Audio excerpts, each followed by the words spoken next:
వ్యాధిగ్రస్తుడుగా వ్యాకులముండెను వీక్షించే త్రిప్పిలి ముఖములు. వ్యాధిగ్రస్తుడుగా వ్యాకులముండెను వీక్షించే త్రిప్పిలి ముఖములు. గాయాములను నా కొరకై పొందెను క్రీస్తు ప్రభు.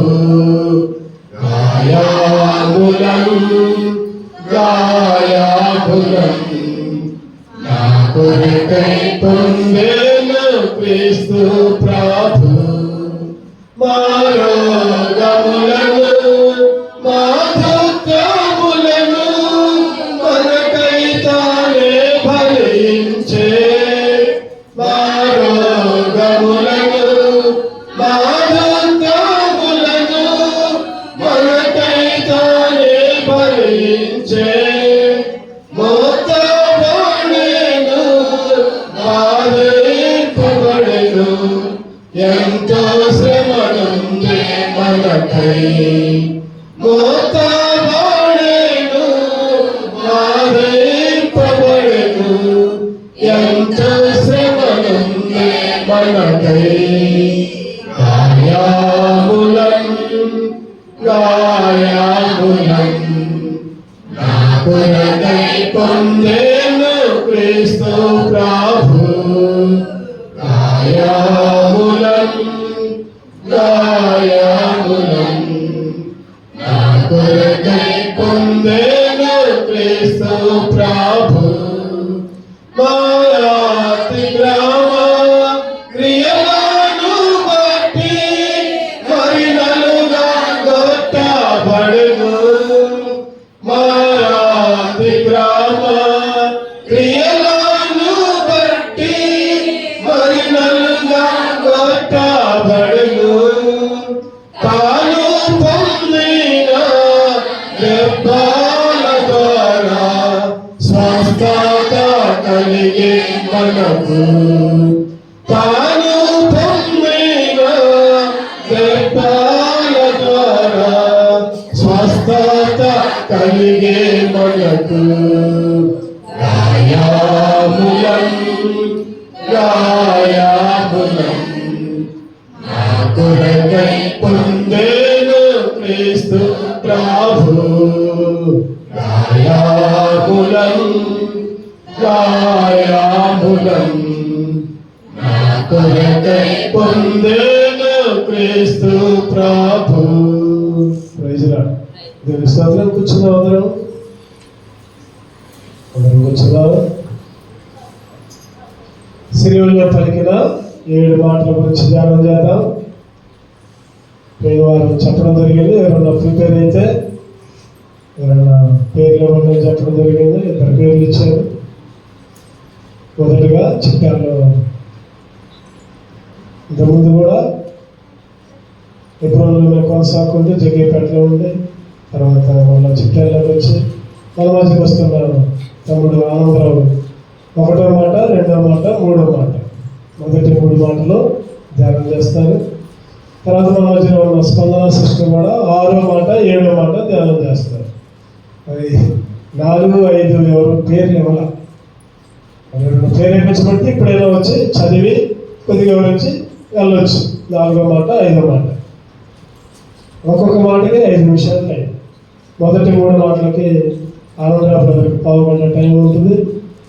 తర్వాత 4వ మాట, 5వ మాట ఎవరైనా ప్రేరేపిస్తే ప్రేరేపించబడితే వచ్చి మాట్లాడండి, లేకపోతే పర్వాలేదు మీ ఇష్టం.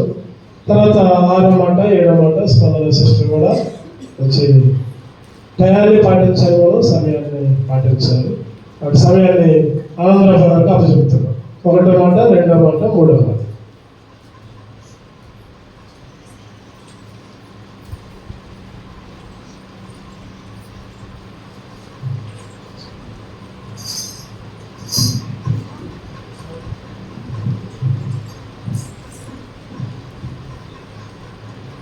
మన ప్రభువైన యేసుక్రీస్తు నామములో అందరికీ హృదయపూర్వక వందనాలండి. దేవుడు ఈ సమయంలో దేవుడు మనకు అనుగ్రహించిన ఈ యొక్క దేవుడు మనకు అనుగ్రహించినటువంటి ఈ శుక్రవార దినాన్ని దేవుని సన్నిధిలో మనం గడుపుట మనకు ఎంతో గొప్ప ధన్యత. దేవుడు మనకు ఇచ్చిన ఇటు గొప్ప సమయాన్ని దేవుని సన్నిధిలో ముందుకు సాగుదాం. ఈ దినము గుడ్ ఫ్రైడేగా మనం జరుపుకుంటున్నాం. యేసుక్రీస్తు వారు ఆయన శిలువలో మన కొరకు ఎంతో శ్రమపడినాడని మనం జ్ఞాపకం చేసుకుంటున్నాం. ఆయన మన కొరకు శిలువలో పలికినటువంటి ఆ 7 మాటలని మనకి ఇప్పుడు సమయంలో మన దేవదాసులు మనం మాట్లాడటానికి మనందరికీ తెలియజేస్తూ వచ్చారు. నాకు ఇచ్చినటువంటి సమయాన్ని బట్టి, నాకు ఇచ్చిన 3 మాటలను బట్టి నేను ఈ 3 మాటలు మీ మధ్యలో పంచుకొని ఆశపడుకుంటున్నాను. లూకా సువార్త 23వ అధ్యాయం 34వ వచనం. లూకా సువార్త 23వ అధ్యాయం 43వ వచనం ఎవరైనా చదవండి. యేసు, తండ్రి వీరేమి చేయుచున్నారో వీరు ఎరగరు కనుక వీరిని క్షమించమని చెప్పాను. చాలు మనకు కావాల్సినటువంటిది ఒకటే మాట, తండ్రి వీరేమి చేయుచున్నారో వీరు ఎరగరు. అంటే ఆ దినాలలో యేసుక్రీస్తు వారు సిలువబడినటువంటి విషయం మనకి చెప్పారు. దేవతలు మనకి 9 గంటలకి ఉదయం ప్రారంభించబడి 3 గంటలకి ముగించబడినటువంటి విషయాన్ని తెలియపరిచారు ఇప్పటివరకు. కనుక ఆ శిలువ వేసినటువంటి సందర్శనలో ఆ శిలువలో పలికినటువంటి మొదటి మాట ఇది, తండ్రి వీరేమి చేయుచున్నారో వీరు ఎరగరు కనుక వీరిని క్షమించమని అన్నాడు. అంటే ఎవరిని అక్కడ క్షమించమని కోరాడు అంటే యేసుక్రీస్తు వారు అక్కడ నిలిచినటువంటి అనేకమైనటువంటి జనాంగం అక్కడ ఉంటూ వచ్చినారు. వారందరినీ, అంతేకాకుండా తీర్పు తీసినటువంటి పిలాతులు కూడా, ఇంకా యూదులు కూడా అక్కడ ఉన్నారు, వారిని కూడా, ఇంకా అక్కడ ఉన్నటువంటి ప్రతి ఒక్కరిని కూడా క్షమాపణ కోరిన వాడిగా ఉన్నాడు తండ్రి దగ్గర. అంటే వీరు తెలియగా చేస్తున్నారని చెప్పాలని అక్కడ యేసుక్రీస్తు వారు పలికిన వాడిగా ఉన్నాడు. ఈయన యేసుక్రీస్తు వారు ఎందుకు ఈ మాట పలికాడు అంటే ఆయన ఈ లోకంలోనికి యేసుక్రీస్తు వారు ఈ విధంగా శిలువలో శ్రమ పట్టబడాల్సిన దినం ఒకటి ఉన్నది అని ఆయనకు తెలుసు. కనుక ఈ తండ్రి చేత ఏర్పరచబడిన ప్రణాళిక అని ఆయనకు తెలుసు.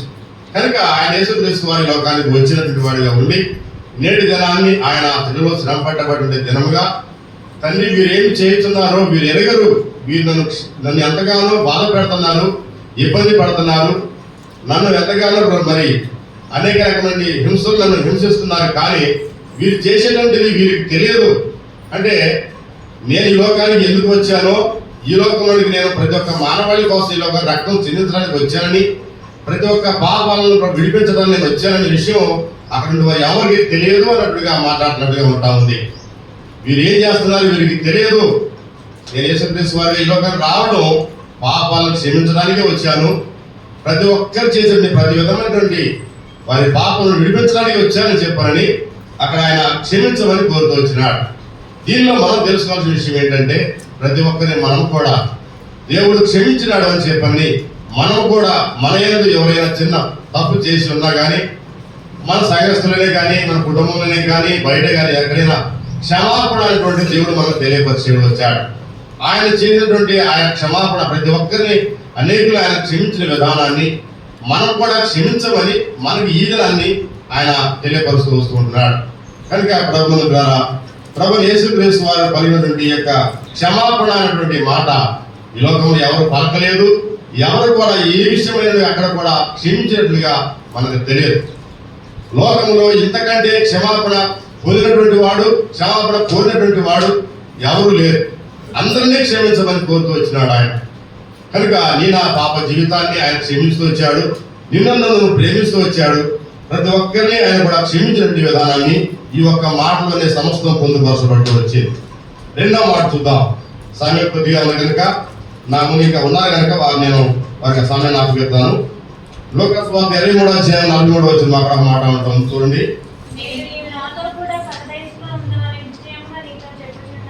చాలు, ఇప్పుడు మన దయలు మాట్లాడుతూ వచ్చారు. కుడివైపు ఒకడు, ఎడమవైపు ఒకడు సిలువ వేయబడినారు. వారు సిలువ వేయబడిన విధానం వేరు, యేసుక్రీస్తు సిలువ వేయబడిన విధానం వేరు. వారు ఎలా సిలువ వేయబడ్డారంటే వారు చేసినటువంటి దానికి, వారు చేసిన తప్పు దానికే వారు సిలువ వేయబడుతూ వచ్చినారు. ఆనాడు రోమా సామ్రాజ్యంలో, రోమ్ పరిపాలనలో ప్రాముఖ్యమైనటువంటి 3 శిక్షలు ఉంటూ వచ్చి ఉన్నాయి. మొదటి శిక్ష ధర్మశాస్త్ర ప్రకారంగా రాళ్లతో కొట్టి చంపబడాలి. రెండవ శిక్ష 39 కొరడాల దెబ్బలు విధించాలి. మూడవ శిక్ష సిలువ వేయబడాలి. ఈ ప్రాముఖ్యమైనటువంటి శిక్షలు. ఈ మూడవ శిక్ష ఏదైనా గొప్పైనటువంటి పాపం చేసినటువంటి వాడు, నేరం చేసినటువంటి వాడు, శాపగ్రస్తున్నటువంటి వాడే సిలువ వేయబడాలి. కానీ పాపము లేనటువంటి వాడు, పాపము చేయనటువంటి వాడు, పాపము ఎరిగినటువంటి వాడు ఆయన సిలువ వేయడం విషయాన్ని మనం ఇక్కడ చూస్తూ ఉంటున్నాం. ఎడమవైపున ఒకరిని, కుడివైపున ఒకరిని సిలువ వేశారు. వారు పాపాలు చేశారు, వారు తప్పిదాలు చేశారు, వారు సిలువ వేయట న్యాయమైన విషయమే. కానీ యేసుక్రీస్తు వారిని సిలువ వేయడం అనేది సరైనటువంటి విషయం కాదని మనం తెలుసుకుంటున్నాం. ప్రభువు ద్వారా యేసుక్రీస్తు వారు ఈ విధంగా సిలువ వేయబడిన సందర్భము ఇది అన్యాయం అని చెప్పనని మనకు తెలియజేసుకొచ్చారు. పిలాతు ద్వారా కూడా అక్కడ మాట్లాడిన విషయం మనం తెలియపరుచుకొచ్చారు. ఈయన నీతిమంతుడు, ఈ నీతిమంతుని జోలికి పోవద్దు అని చెప్పనని పిలాతు భార్య కూడా చెప్పినాడు. అయినా కూడా పిలాతు ఆ సందర్భంలో తీర్పిచ్చిన విధానం కూడా ఉంది. ఆయన విడిపించడానికి, ఆయన రక్షించడానికి ఆయన ఏ విధమైనటువంటి అధికారం పొందాడో అది ఆయన తెలియజేస్తూ అక్కడ యేసుక్రీస్తు వారితో మాట్లాడిన సందర్భం వేరే ఉంటా వచ్చింది. కనుక ఈ సందర్భము నేడు నీవు నాతో కూడా పరదేశంలో ఉంటావనంటే ఈ విషయాన్ని వాళ్ళు ఎరిగారు. ఎవరు? కుడివైపున కూడా ఎడవైపున వారి విషయాలు చూస్తూ ఉంటున్నారు. ఆయన వైపు చూస్తూ ఒకడు అనుకుంటున్నాడు, ఈయన గొప్పవాడట, యేసుక్రీస్తుట, దేవుడట, ఈ లోకానికి వచ్చాడట, ఈయన సిలువేశారట, మమ్మల్ని కూడా సిలువేశారు, ఆయన వల్ల గొప్పతనం ఏంటో, మాలో ఉన్న తగ్గింపు ఏంటో కనబడతా ఉంది అని ఒకడు మాట్లాడుకుంటున్నాడు. వాడు ఆ విషయాన్ని గ్రహించిన స్థితిలో ఉంటూ వచ్చి రెండో వాడు గ్రహించి, ఎవరా బాబు, ఈ విషయం మనకు సమంజసమే, ఇది సరైనటువంటిదే, మనకు సిలువ వేయట ఆయనకు సరైనది కాదు, కానీ మనం సిలువ వేయడం కరెక్ట్ అయిన విషయం అని చెప్పని గుర్తించి, దేవా నేను నీ వల్ల ఎంత పాపం చేశాను, నేను ఎంతమందిని ఈ విధంగా నేను బాధ పెట్టాను, ఎంతమంది ద్వారా నేను మరి అనేక విధాలుగా పాపం చేసిన వాడిగా ఉంటూ వచ్చాను, దయతో నన్ను క్షమించమని క్షమాపణ కలిగిన హృదయంతో తన పశ్చాత్తాపంతో తను ప్రార్థించిన సందర్భం ఉన్నట్లుగా యేసుక్రీస్తు వారు ఎరిగి అక్కడ ఆ మాట అన్నట్లుగా ఉంటా ఉంది. నేడు నీవు నాతో కూడా పరదేశంలో ఉంటావని అన్నాడు. కనుక బ్రదర్ నీవు నాతో కూడా పరదేశంలో ఉంటావు అని అంటే నీవు నేను కూడా అట్టి పరదేశంలో ప్రవేశం కలిగి ఉండాలని ఆనాడు సిలువలోనే యేసుక్రీస్తు వారు ఆ యొక్క మరి కుడివైపునటువంటి దొంగ తనతో మీరు మాట్లాడినట్లుగా మనం చూసుకుంటున్నాం. నిజమైనటువంటి కార్యము యేసుక్రీస్తు వారు ఇక్కడ చేస్తూ వచ్చారు. నీవు నేను కూడా ఈ లోకంలో అనేకమైన పాపములు చేసినటువంటి వారమే. మనం కూడా పాపములతో, అపరాధములతో మన జీవితాల్లో సంతోషం, సమాధానం ఉండే స్థితిలో ఉన్నటువంటి మనలను ప్రేమించి ఆయన మన పాపలను మనం విడుదల చేసి ఆయన యేసుక్రీస్తు వారి యొక్క సన్నిధానం సమీపంగా తీసుకుని వచ్చి ఆయన స్తుతించే భాగ్యం మనకి ఇచ్చాడు అని అంటే మనం జీవిత కాలం అంతా ఆయన స్తుతించిన మన రుణస్థులమే. కనుక ఈ సమయంలో యేసుక్రీస్తు వారితో ఆయన మరి యేసుక్రీస్తు వారితో కలిగినటువంటి ఆ ఉద్దేశం ఏంటి అని అంటే అనేకులను కూడా పరదేశంలోనికి అంటే పరలోక రాజ్యంలో తీసుకువెళ్ళాలనే విషయమే. కనుక ఈ మధ్యాహ్నకాల సమయంలో నేడు నీవు నాతో కూడా పరదేశంలో ఉన్నామని ఆ దొంగతో చెప్పిన మాట మనతో కూడా తెలియజేస్తా ఉంటున్నాడు. ఈ క్షణమే మనం కూడా అట్టి అవకాశం కలిగి ఉన్నామని మనం తెలియజేస్తా ఉంటున్నాడు. కనుక నీవు నేను ఈ లోకంలో జీవించినంత కాలం ఆయన సన్నిధిలో కాలం గడుపుతూ మన జీవిత కాలం అంతా ఆయన సన్నిధిలో స్తుతించిన వారంగా ఉంటూ మన జీవితాన్ని ముగించినప్పుడు ఆయన రాకడ వచ్చినప్పుడు మనం కూడా ఆ పరదేశంలోనికి పరలోక రాజ్యం అంటే ముందుగా పరదేశంలోనికి వెళ్ళవలసిన వారు కనుక ఆ పరదేశంలోనికి వెళ్ళడానికి అట్టి స్థానం మనకు దేవుడు అనుగ్రహింపజేస్తాడని ఈ వాక్య లేఖన భాగము ఈ రెండో మాట మనం తెలియజేస్తూ ఉంటుంది. అదే మాట మూడో మాట మనం తెలియజేస్తాం. చూడండి, యోహాను సువార్త 19వ అధ్యాయము 26-27 వచ్చిన యేసు చదవడం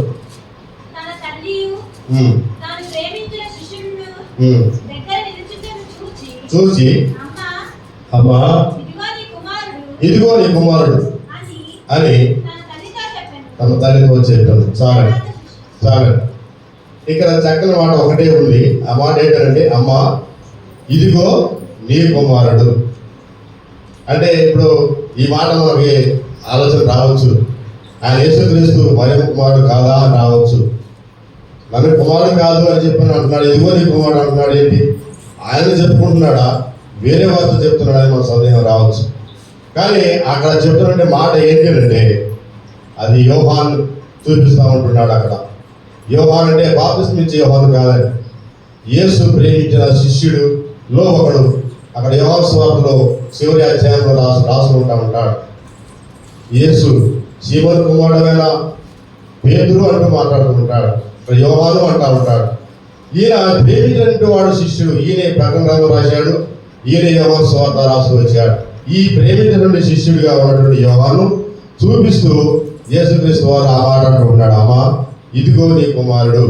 అంటే ఆయన కుమారుడు కాదు అని చెప్పట్లేదు, కానీ ఈయన నీ కుమారుడు అంటే నేను ఈ లోకంలోనికి నేను ఈ లోక సంబంధమైనటువంటి కుమారుడు నేను కాను, పర సంబంధమైనటువంటి కుమారుడుగా నేను ఈ లోకానికి వచ్చాను. ఇదిగో ఈ లోక సంబంధమైనటువంటి ఈ నీ కుమారుడు, ఈయన యోహాను, ఈయన అన్నట్లుగా మనకు అక్కడ చూపిస్తూ ఉంటుంది. అక్కడ యేసుక్రీస్తు వారు ఆయన కుమారుడికి బాధ్యతని వదిలిపెట్టకుండా విడిచిపెట్టకుండా కుమారుడైనటువంటి యోహానుకి అక్కడ అప్పచెప్తా ఉంటున్నాడు. ఈ లోకంలో నేను చూసుకోవాల్సిన బాధ్యత నాకు ఉన్నదమ్మా, కానీ నేను ఉండట్లేదు ఇక్కడ. ఈ కుమారుడు యోహాను చూస్తూ ఉంటాడు, ఇదిగో ఈయన నీ కుమారుడు, నీ బాధ్యత ఆ యోహాను గారికి అప్పగిస్తున్నాను, నీ కుమారుడికి అప్పగిస్తున్నానని ఆ మాట తెలియజేసినట్లుగా ఉంటా వచ్చింది. ప్రభుత్వ పిల్ల ఈ నీ కుమారుడు అని చెప్పినట్లుగానే మనకు కూడా ఒక కుమారుడు ఈ లోకంలోకి వస్తూ వచ్చాడు. మన బాధ్యతలు నెరవేర్చడానికి మన కొరకై ఒక కుమారుడు ఈ లోకానికి వచ్చాడు.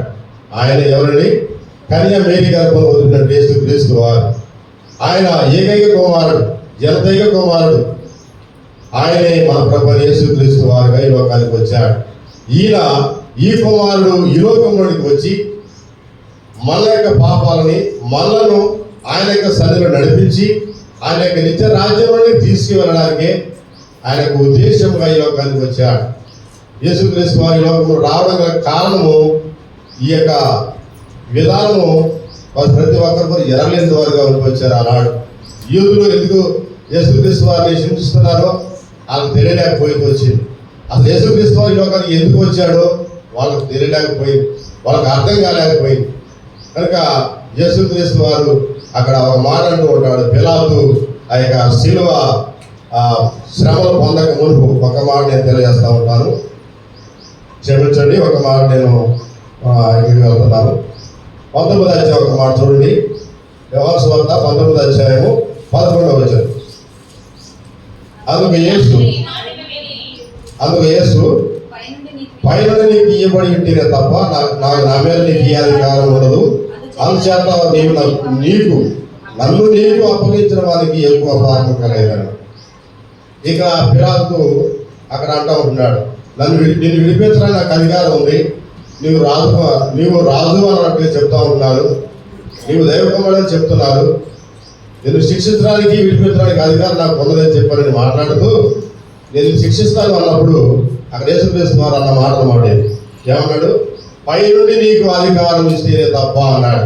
ఈ లోకంలో ఆయన పైనుండి నీకు అధికారం ఇచ్చాడు కాబట్టి నువ్వు నన్ను శిక్షిస్తా ఉంటున్నావు, లేకుంటే నీకు ఆ శిక్ష అధికారం నీకు లేనే లేదు. నువ్వు నన్ను అధికారం నుండి నీ అధికారం నుండి నువ్వు శిక్షిస్తావని అనుకుంటున్నావో కానీ అది లేనే లేదు. పై నుండి నీకు అధికారం ఇచ్చాడు నా తండ్రి అని అక్కడ చెప్తూ మాట్లాడుతూ ఉన్నాడు. కనుక ప్రభువులారా, ఈ యొక్క మధ్యాహ్నకాల సమయంలో ఈ మాట యేసుక్రీస్తు వారు ఈ లోకంలోనికి వచ్చిన విధానం అన్నాడు పిలాతుకే తెలియలేకపోయింది. ఆయన అధికారం ఇచ్చాడని తండ్రి ద్వారా అధికారం పొందుకుని కుమారుడు ఈ లోకానికి వచ్చాడని, ఈ లోకంలోకి వచ్చి ఇంతగా శిలువ శ్రమ అనుభవించాడని, శిలువలో ఆనాడు మన కొరకు శ్రమ పడినాడని ఈనాడు మనం జ్ఞాపకం చేసుకొని ఆయన మన కొరకు పరలోకానికి మనకి ఇవ్వడానికి సిద్ధంగా ఉన్నాడని, నేడు నీవు నాతో కూడా పరదేశుకుంటావని ఆ దొంగతో చెప్పిన మాట మనకు తెలియజేస్తూ మనం కూడా అటువంటి పరలోక రాజ్యం ఆ పరదేశంలోకి వెళ్ళాలి అంటే మనం కూడా ఆ యొక్క చెరువులో ఉన్నటువంటి ఆ దొంగ చెప్పినట్లుగా ఏమన్నాడు, ఈ యొక్క విషయం అంటే ఈ శిలువను నేను భరించుట మనము భరించుట సమంజసమైనదే అని చెప్తూ వచ్చినాడు. అంటే నేను పాపం చేశాను, నేను అపరాధం చేశాను, నేను పాపంలోనే పుట్టాను, పాపంలో పెరిగాను, నా తల్లి పాపంలోనే కన్నది, నేను పాపంలోనే జీవిస్తున్నాను అని చెప్పి తను తెలియజేసుకుంటూ నన్ను క్షమించు ప్రభు అని క్షమాపణ పొందినవాడిగా ఉండి పరలోకానికి అధికారం పొందినవాడిగా ఆ యొక్క జీవోద్దంగా పొందుకుంటూ వచ్చాడు. మనం కూడా అట్టి అధికారం పొందిన వారిగా ఉండి ఆ పరలోక రాజ్యంలోకి వెళ్ళడానికి సిద్ధపడి ఆ పరలోక రాజ్యం వెళ్ళడానికి నీవు నేను అట్టి అర్హత కలిగి ఉండాలని దేవుడు తెలియజేస్తూ ఈ నా మాటలు ముగిస్తున్నా. దేవుడి కొద్ది మాటలు జీవించిన కాక ఆమేన్.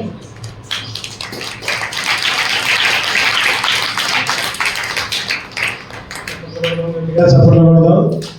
దేవుడికి స్తోత్రం. దేవుడి స్తుతించబడును గాక. చక్కగా ఈ 3 మాటలు ఇచ్చిన ఆనందరావు ప్రజలకి మనం తెలియజేసుకుంటున్నాం. ఒక చిన్న మాట చెప్పాలి ఈ సందర్భంలో. మేము చిన్నప్పుడు చిట్యాలలో ఉన్నప్పుడు మా అమ్మగారు చిట్యాల స్కూల్లో పనిచేశారు. మరి ఆ టైంలోనే హెబ్రోను మధ్యలో పరిచయం అయింది తిమోతి గారి ద్వారా. ఒక ఇంట్లో జాన్ గారిని వల్లభదాస్ జాన్ గారు వాళ్ళ ఇంట్లో కూడిగా ప్రారంభించడం జరిగింది. 2-3 ఉన్నారు. మా అమ్మగారు, తర్వాత ఆంధ్ర వాళ్ళ అమ్మగారు, తర్వాత జాన్ గారు, వీళ్ళు 3 నిలబడ్డారు. చిట్యాల సంఘం, సింగారంలో, లింగాల్లో ఈరోజు ఈ 3 సంఘాలు నిలబడ్డాయంటే కారణం దాంతోపాటు మా అమ్మగారితో పాటు వాళ్ళ అమ్మగారు, అక్కడ జానమ్మ గారు, డేపర్ గారి భార్య, అంటే ఇప్పుడు లాయర్ గారు వాళ్ళ అమ్మగారు, తర్వాత వల్లభదాస్ జాన్ గారు. విధంగా అటువంటి సందర్భంలో ఎప్పుడు పరిచయాన్ని, మందిరాలను స్థాపించడం, పరిచయం విస్తరించడం, ఈ క్రమాన్ని పాటించడం కూడా చాలా సంతోషంగా ఉంది. అదేవిధంగా 4వ మాట 5వ మాట ఎవరున్నారా? 6, 7 స్పందన. 4, 5 మాటలు నేను తర్వాత వివరిస్తా. 6వ మాట 7వ మాట.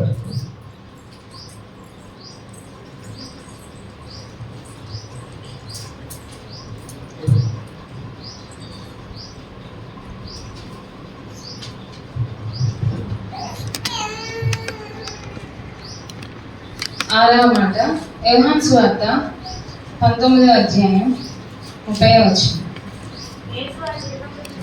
యేసు ఆ చిరక పుచ్చుకొని సమాప్తమైనదని చెప్పి తల వంచి ఆత్మను అప్పగించాను. ఇక్కడ ఆ చిరక పుచ్చుకొని సమాప్తమైనదని చెప్పి అంటే తనకు తన తండ్రి ఇచ్చిన పనిని పూర్తి చేశాడు దేవుడు. తన తండ్రి ఎందుకోసం ఈ లోకానికి పంపించాడు అంటే మన పాపముల నిమిత్తం, మన పాపములను దోషాన్ని పరిహరించడం కోసం తన ప్రాణాన్ని అర్పించటకు తన కుమారుడైన యేసుక్రీస్తుని ఈ లోకానికి పంపించాడు. అంటే తనకిచ్చిన పని సంపూర్తి చేసి అందులో అతను విజయం సాధించిన వారిగా యేసుక్రీస్తు ఉన్నారు. యోహాను సువార్త 4వ అధ్యాయం 34వ వచనం. యేసు వారిని చూచి నన్ను పంపిన వారి చిత్తము నెరవేర్చుటయు ఆయన పని తుదముట్టించుటయు నాకు ఆహారమై ఉన్నది. ఇక్కడ తన తండ్రి ఇచ్చిన పని, తన చిత్తమును నెరవేర్చుటకు ఆయన పని సంపూర్తి చేయటమే ఆయన ఆహారమై ఉంది. అంటే ఆయన ఆకలి దప్పులు కొనలేదు, కానీ ఆ పనే తనకి పూర్తి చేస్తే తన ఆకలి తీరినటువంటి వాడుగా దేవుడు ఉన్నారనమాట. కాబట్టి మనకి దేవుడు ఏ పనిని అప్పగించాడు అని అంటే మనం పాపంలో ఉండకుండా నీతిమంతులుగా జీవించడం కోసం, ఈ లోకంలో ఉండకుండా దేవుడి వైపే చూసేవారంగా మనం ఉండడం కోసం మనం తన పనిని పూర్తి చేసేవారుగా ఉండాలి. రోమా 10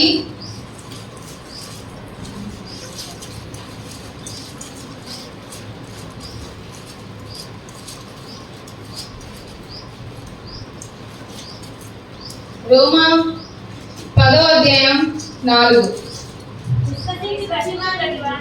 విశ్వసించు ప్రతివానికి నీతి కలుగుటకై క్రీస్తు ధర్మశాస్త్రమునకు సమాప్తి అయి ఉన్నాడు. మొదటిగా తన తండ్రి చిత్తమును సంపూర్తి చేసినటువంటి వాడిగా ఉన్నారు.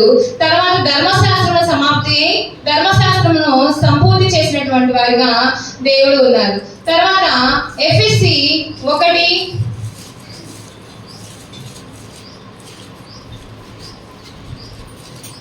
ఎఫెసీ 1వ అధ్యాయం 7వ వచనంలో దేవుని కృపా మహదైశ్వర్యమును బట్టి ఆ ప్రియుని యందు ఆయన రక్తము వలన మనకు విమోచనము అనగా మన అపరాధములకు క్షమాపణ మనకు కలిగి ఉన్నది. ఇక్కడ దేవుని యొక్క కృపను బట్టి ఆయన రక్తం వలన మనకు పాపం నుంచి విమోచన కార్యాన్ని ఆయన సంపూర్తి చేసినటువంటి వారుగా ఉన్నారు. మన అపరాధములను మన పాపములను క్షమించేటువంటి వారుగా దేవుడు ఉంటూ ఉన్నారు. లూకా సువార్త 19వ అధ్యాయము 10వ వచనంలో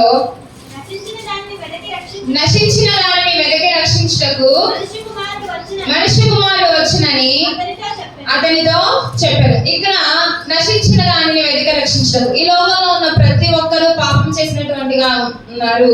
సర్వలోకాన్ని పాపం నుంచి విడిపించే పనిని ఆయన సంపూర్తి చేశాడు, అందుకే సమాప్తమైనదని చెప్పాడు. ఎప్పుడైతే తాను సిలువలో అప్పగించుకున్నాడో అప్పుడే సర్వలోకం యొక్క పాపము పరిహరించబడింది. రోమా 3:23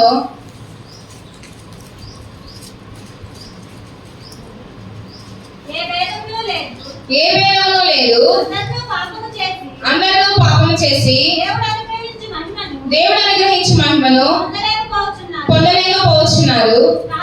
కాబట్టి నమ్మువారు ఆయన కృపచేతనే క్రీస్తు యేసునందరి విమోచనము ద్వారా ఉచితముగా నీతిమంతులని తీర్చబడుచున్నారు. చాలు.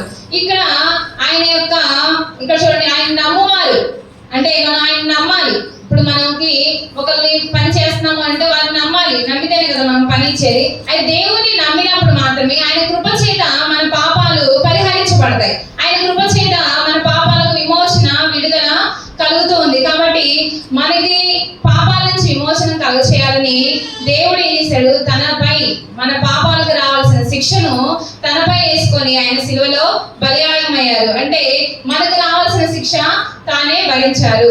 యోహాను సువార్త 17వ అధ్యాయము 4వ వచనంలో చేయుటకు నీవు నాకు ఇచ్చిన పని నేను సంపూర్ణంగా నెరవేర్చి భూమి మీద నిన్ను మహిమపరచుతిని. ఇక్కడ దేవుడు యెహోవా తన యేసుక్రీస్తుకి ఇచ్చిన పనిని సంపూర్తి చేశాడు, సంపూర్ణంగా నెరవేర్చి భూమి మీద నిన్ను మహిమపరచుతిని.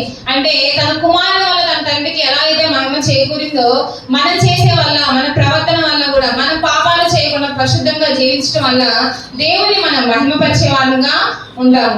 యోహాను సువార్త 1 పేతురు 2:24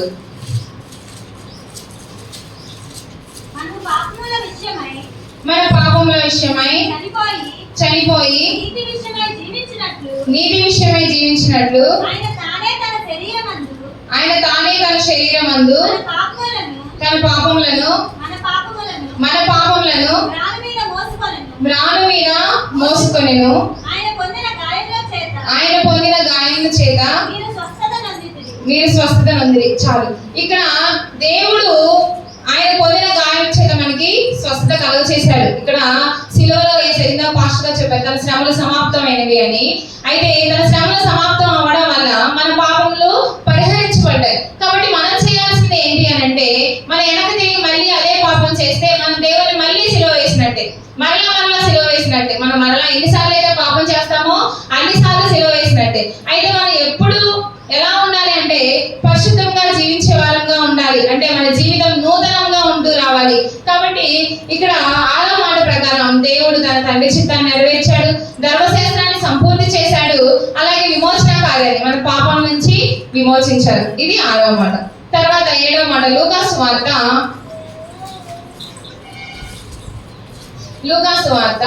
23వ అధ్యాయము 46వ వచనం. అప్పుడు యేసు గొప్ప శబ్దంతో కేక వేసి తండ్రి నీ చేతికి నా ఆత్మను అప్పగించుకొనుచున్నాను నేను ఆయన ఇలాగ చెప్పి ప్రాణము విడిచెను. ఇక్కడ దేవుడు ఏం చేస్తాడు, తనకి ఇచ్చిన పని సంపూర్తి చేసిన తర్వాత తండ్రి చేతికి తన ఆత్మను అప్పగించుకున్నాడు. తనకి ఇచ్చిన పని కంప్లీట్ అయిపోయింది, సమాప్తం చేశారు. తర్వాత ఏం చేశారు? తన ఆత్మను అప్పగించుకున్నారు. అంటే తను పరిశుద్ధంగా ఉంటేనే తన తండ్రి తన ఆత్మను తీసుకున్నారు అనమాట. అయితే ఇక్కడ చూడండి, యోహాను సువార్త 10:30 తండ్రి తన కుమారునిగా ఈ భూలోకానికి వచ్చి మన పాపాలను రక్షించడం కోసం వచ్చారు కాబట్టి చెప్పండి, చదవండి. నేను తండ్రిను ఏకమై ఉన్నామని వారితో చెప్పాను. అంటే కుమారుడు, తండ్రి తన కుమారుని రూపంలో మన పాపాలను రక్షించడానికి ఈ లోకానికి వచ్చారు. ఆ వచ్చిన పని సంపూర్తి అయిన తర్వాత తన తండ్రిలో ఏకమవడానికి ఆయన తన ఆత్మను తన తండ్రికి అప్పగించుకున్నారు. తర్వాత యోహాను సువార్త 16:28 నేను తండ్రి యొద్ద నుండి బయలుదేరి లోకములకు వచ్చి ఉన్నాను మరియు లోకమును విడిచి తండ్రి యొద్దకు వెళ్ళుచున్నానని వారితో చెప్పాను. యేసుక్రీస్తు ఎక్కడి నుంచి వచ్చారు అంటే తన తండ్రి వద్ద నుండే వచ్చారు. తన తండ్రి పంపించాడు మన కోసం, మన పాపముల నిమిత్తం తన శిలువలో అప్పగించుకోవడం కోసం, మన పాప పరిహారం కోసం తన కుమారుని లోకానికి పంపించాడు. వచ్చిన పని సంపూర్తి అయిన తర్వాత ఆ కుమారుడు అంటే యేసుక్రీస్తు తన తండ్రి వద్దకు వెలుచున్నారు. వారు ఏకమై ఉన్నారు కాబట్టి, తండ్రి కుమారుడు ఒకడే కాబట్టి తన తండ్రి వద్దకు వెళ్ళేటువంటి వారుగా ఉన్నారు. అలాగే ప్రవచనాల నెరవేర్పు కోసం, ప్రవచనాలను యేసుక్రీస్తు ఈ లోకానికి రాకముందే తన గురించి లేఖనాల్లో రాయబడి ఉంటుంది. ఒక కుమారుడు వస్తాడు, మన పాపముల కోసం తను గొర్రెపిల్లగా వధించబడతారనే ప్రవచనాలు ఉన్నాయి. వాటిని నెరవేరడం కోసం దేవుడు మన ఈ లోకానికి వచ్చాడు, తను అప్పగించుకున్నాడు. కీర్తనలు 31:5 31:5 నా ఆత్మను నీ చేతికి అప్పగించుకొంచున్నాను. యేసుక్రీస్తు చేసిన పని సంపూర్తి అయిన తర్వాత తన ఆత్మను తన దేవునికి అప్పగించుకున్న వారుగా ఉన్నారు. యోహాను సువార్త 10:17 నేను దాన్ని మరలా తీసుకున్నట్లు నా ప్రాణము పెట్టుచున్నాను, ఇందువల్ల నా తండ్రి నన్ను ప్రేమించుచున్నాడు. అంటే తన తండ్రి మాట ఆయన విన్నారు కాబట్టి ఆయన తన ప్రాణాన్ని మళ్ళీ తన ఆత్మను తనకి అప్పగించుకున్నారు. ఇప్పుడు మన తల్లిదండ్రులు చెప్పిన పని మనం చేస్తే, చేయకపోతే కోపం, చేస్తే ప్రేమ అనేది ఉంటుంది కదా. అలాగే యేసుక్రీస్తు తనకిచ్చిన పని పూర్తి చేసినప్పుడు దేవుడు తన మీద ప్రాణమును ప్రేమను పెట్టుచున్నాడు. ఇక్కడ చూడండి 18వ వచనంలో, ఎవడను నా ప్రాణమును తీసుకొనడు, నా అంతటా నేనే దాన్ని పెట్టుచున్నాను, దాన్ని పెట్టుటకు నాకు అధికారం కలదు, దాన్ని తిరిగి తీసుకొనుటకు నాకు అధికారం కలదు, నా తండ్రి వలన ఈ ఆజ్ఞ పొందితునని. యేసుక్రీస్తుకు తన తండ్రి ఆజ్ఞ ఇచ్చాడు. అంటే యేసుక్రీస్తు ప్రాణాలు ఎవరు తీసుకోనరు. వాళ్ళందరూ సిలువ వేయండి అని కేకలు వేసినందుకు కాదు, తనకు సిలువ వేసింది మన పాపం నిమిత్తము తను తానే అర్పించుకున్నటకు, ప్రవచనాలు నెరవేర్చబడటకు, అందులో వ్రాయబడినట్టుగా సిలువ వేయబడ్డారు అనమాట. అలాగే తన ప్రాణాన్ని తీసుకున్నటకు ఎవరికి అధికారం లేదు. 1 పేతురు 4:19 కాబట్టి దేవుని చిత్త ప్రకారము బాధపడువారు సత్ప్రవర్తన గలవారై నమ్మకమైన సృష్టికర్తకు తమ ఆత్మలను అప్పగించుకున్నారు. చాలు, ఇక్కడ సత్ప్రవర్తన గలవారమే ఉండాలి. ఇప్పుడు దేవుడు మన కోసం వచ్చి మన పాపల నిమిత్తము తను అప్పగించుకున్నారు. సిలువలో ఎన్నో గాయముల చేత, ఎన్నో శ్రమల చేత, 9 నుంచి 3 వరకు అంతే శ్రమలు పెట్టారు. అయితే ఆయన పాపంగా చేసిన వారుగా ఉన్నారా అంటే లేదు, ఎటువంటి పాపము తనలో లేదు. కాబట్టి మన పాపం కోసం ఆయన తన వ్యక్తిగా చేసుకుని సిలువలో బలియాగమయ్యారు. అయితే మరి అటువంటి బలియాగమైన దేవునికి మనం ఎలా ఉండాలి అని అంటే, మనం పరిశుద్ధంగా జీవించే వారంగా ఉండాలి, సత్ప్రవర్తన గలవారి, నమ్మకమైన సృష్టికర్తకు మన ఆత్మలను అప్పగించుకునే వారుగా ఉండాలి. మనం పరిశుద్ధంగా జీవించినప్పుడు మాత్రమే మన ఆత్మలను దేవుడు స్వీకరించేటటువంటి వారుగా ఉన్నారు. మన సృష్టికర్తకు మనం పరిశుద్ధంగా జీవించాలి, విధేయత కలిగి ఉండాలి, పాపం చేయకుండా దేవునికి భయభక్తులు కలిగి మనం ఉండాలి. ఇక్కడ 1 పేతురు 3:19 ఉంటది. ఆ మధ్యలో నుంచి నేను చదువుతాను.